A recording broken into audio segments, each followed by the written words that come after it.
13 октября 2023 года, 133 день.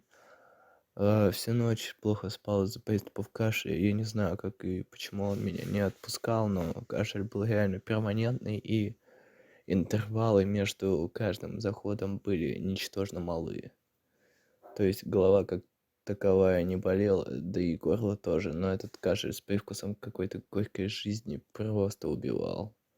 Итог: жестко невыспанный чел. Сегодня вообще ничего полезного не сделал, тупо смотрел видосы. Еще ощущение, что где-то в горле осталась таблеточка, надо узнать, так ли это. Возможно, завтра вызову врача, если ощущение этого не пройдет. Очень хочу спать. Прогресс оставляю таким же. Текущий прогресс, как всегда, в описании. А,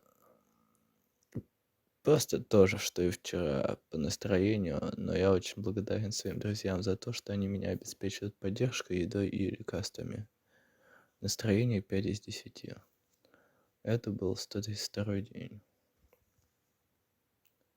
133 день, извините.